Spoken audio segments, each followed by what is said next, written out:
Voici l'alliance du roi Phénix. Sans l'aide des Azraï, la campagne de Malekith se serait terminée prématurément des semaines plus tôt, et sa dette s'est davantage accrue à l'île des morts. Tant d'elfes ont succombé à la folie de Cain ou ont été tués au combat que désormais il n'y a plus d'Azraï, il y a plus d'Azraï que d'Azur ou de Druki dans l'armée du roi Phénix. On y retrouve Malekith, le roi Phénix. Plusieurs fois, au cours des millénaires, Malekith a imaginé ce que serait son retour glorieux à Ulthuan, lorsqu'il s'emparerait du trône du Phénix et qu'il laverait des siècles de honte. Bien sûr, il n'aurait jamais imaginé ce qui s'est réellement produit, et encore moins qu'il serait un jour le sauveur des hauts elfes. Même s'il s'étiole rapidement, le pouvoir d'Asurian rayonne encore autour de Malekith et lui accorde sa force flamboyante. Malgré tout, l'ancien roi sorcier doute que cela suffise à défaire Tyrion même s'il est prêt à se battre jusqu'à la mort. La vie de Malekith est déjà parsemée de tant d'échecs qu'il refuse d'en connaître un de plus. Imric de Calédor. Le chemin d'Imric jusqu'à l'île des morts a été long et difficile. Cependant, il a gardé la foi. À l'origine, il combattait aux côtés de Malekith parce que Calédor, dompteur de dragons, l'avait convaincu d'une telle nécessité. Mais depuis, Imric a remarqué la noblesse qui réapparaît sous l'humeur cruelle et sombre du roi Phénix. De plus, la folie de Tyrion a définitivement balayé les derniers doutes d'Imric. Il est persuadé que les elfes sont à l'aube d'une nouvelle ère et que le règne de Malekith est infiniment préférable à celui de Tyrion. Les princes de l'échine du dragon. Anticipant la violence de l'affrontement à venir, Imric a rassemblé l'élite des chevaliers de Calédor en un seul hoste redoutable. La plupart des princes de l'échine du dragon montent des coursiers carapassonnés. Toutefois, quelques-uns chevauchent des dragons et commandent donc aux bêtes les plus puissantes de ce monde. Pour les guerriers de Calédor, cette bataille ne sera pas simplement le fracas de l'acier contre l'acier.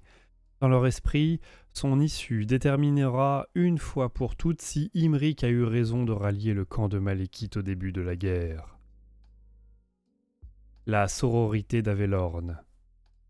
La garde personnelle de la Reine éternelle a beaucoup souffert au cours des derniers mois à cause des combats contre les démons et contre les elfes kéinites de Tyrion. Néanmoins, ces épreuves ont endurci la détermination des survivantes, si bien que chaque demoiselle présente sur l'île des morts fait preuve d'une impavibilité totale.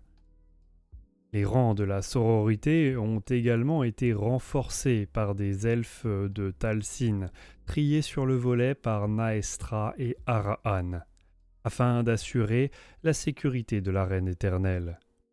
L'ost qui en résulte est sans doute le plus soudé de l'île des morts, car les différences qui existent entre Azur et Azraï disparaissent face à l'amour qu'il voue à l'avatar d'Isha. La garde du feu des ombres. Ce ne sont plus les lions blancs qui ont pour tâche de défendre le roi Phénix, car cette mission échoit désormais à la garde du feu des ombres, un mélange de garde noire de Malekith et de garde Phénix d'Asurian. Aucune autre formation de l'île des morts ne reflète ainsi aussi bien l'esprit du roi Phénix.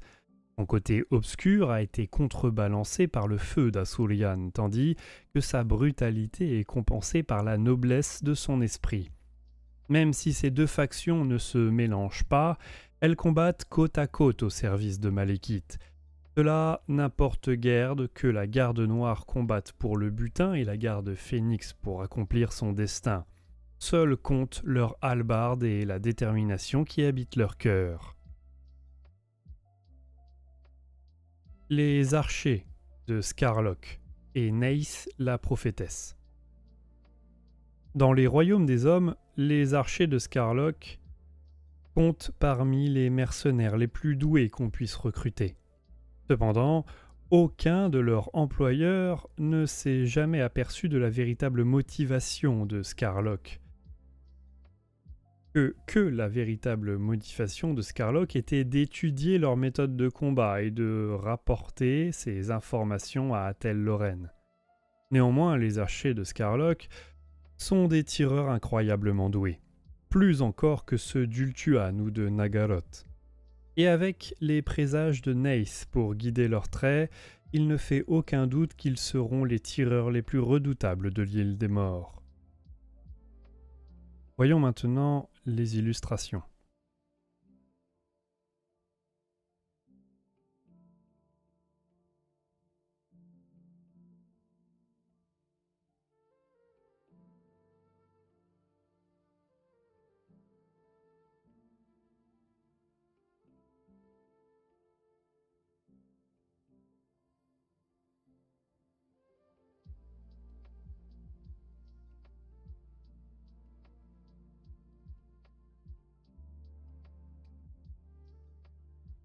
Voyons maintenant les héraldiques.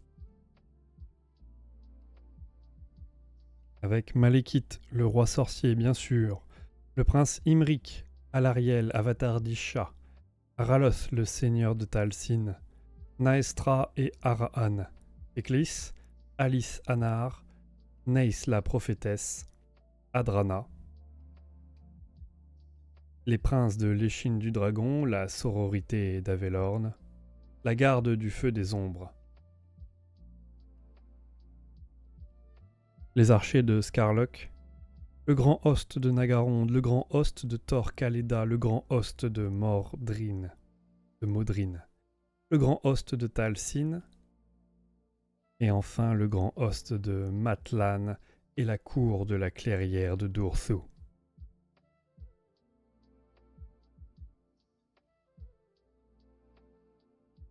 Voyons maintenant les destructeurs.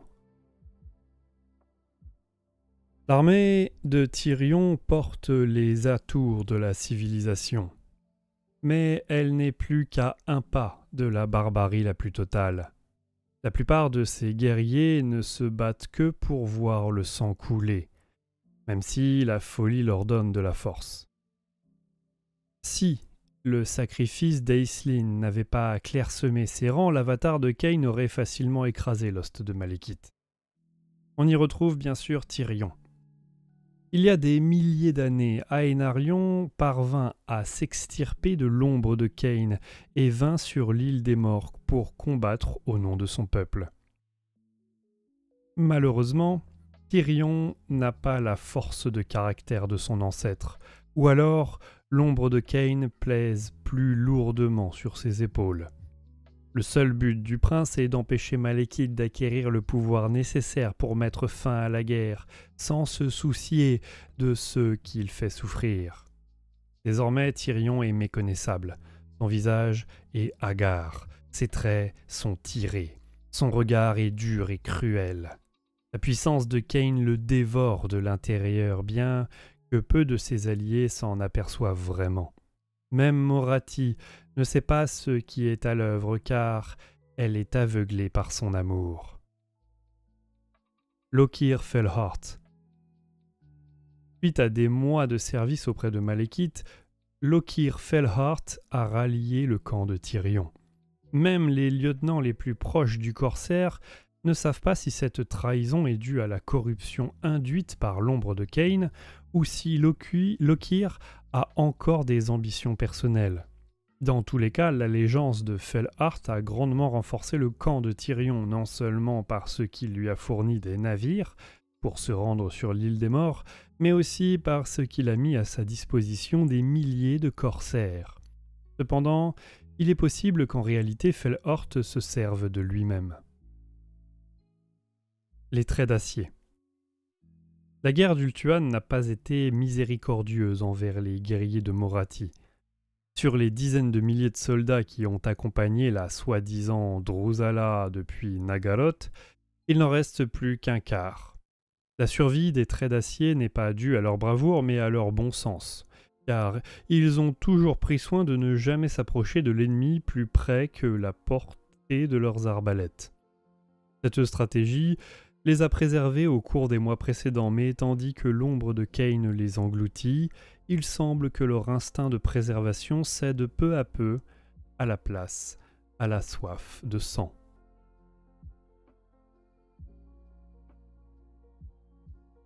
Les Aeshkane. Le pouvoir de Kane ne fait pas bon ménage avec les personnes de faible volonté, car elle les précipite dans une folie dont il est impossible de s'échapper. Lorsque Tyrion arrive sur l'île des morts, plus de la moitié de son armée a succombé à cette démence. Les Aeshkane ne connaissent pas la peur, mais ils ne combattent plus avec leur adresse d'antan, et tentent de déchiqueter leurs adversaires à main nue s'il le faut. Tant leur désir de faire couler le sang est grand. Si Tyrion triomphe sur l'île des morts, tous les elfes deviendront tôt ou tard des Aeshkane. Les crinières d'ombre.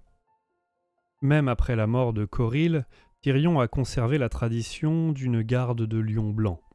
Elle n'a pas été difficile à reconstituer et la majorité des guerriers de Crace ont embrassé la cause de Tyrion, et les autres ont eu au fait de condamner les actes de leur ancien capitaine plutôt que de faire face à la colère de Tyrion. Malheureusement, malheureusement, cela signifie aussi que cette garde d'honneur, célèbre autrefois pour son honneur et sa noblesse, est désormais principalement constituée de pleutres ou de traîtres. Tyrion n'en a cure, car il considère les lions blancs comme le véritable symbole du roi Phénix, et se soucie essentiellement de leur loyauté, même si celle-ci n'est pas sincère. La mort rampante. Il s'agit d'une des nombreuses bandes de corsaires qui forment l'équipage de la Tour de Terreur bénite. Elle a survécu à la colère d'Aeslin sans trop de pertes, ce qui lui a permis d'asseoir son influence dans la hiérarchie de l'Arche Noire. Ces elfes sont désormais déterminés à poursuivre leur ascension en prouvant leur valeur non seulement à Fellheart mais aussi à Tyrion. Dans ce but, les capitaines de la mort rampante ont ouvert les cales de l'Arche Noire afin de grossir leur rang avec plusieurs hydres et Charybdis. Nous allons maintenant voir les dessins.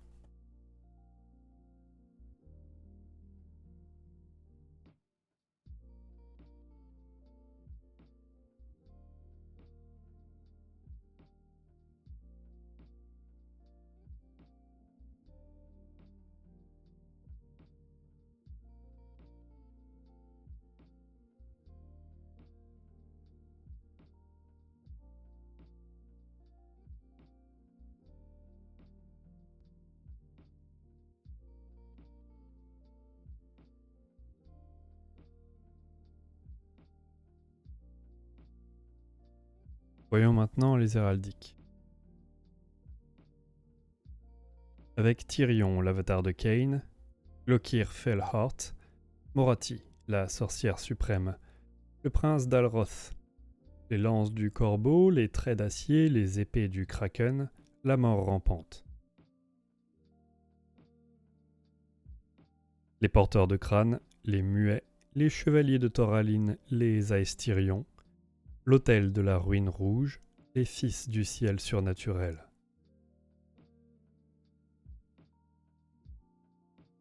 La ménagerie de Raema, la mort hurlante, les crinières d'ombre, les hostes d'Eshkane de Kotik, les hostes d'Eshkane de Crace et l'host des Eshkane de Tiranoc. Les Eshkane, comme on l'a vu, ont quasiment, presque des zombies en fait. Ils ont perdu la raison et se battent un peu n'importe comment. Donc ils se dirigent vers presque être des zombies.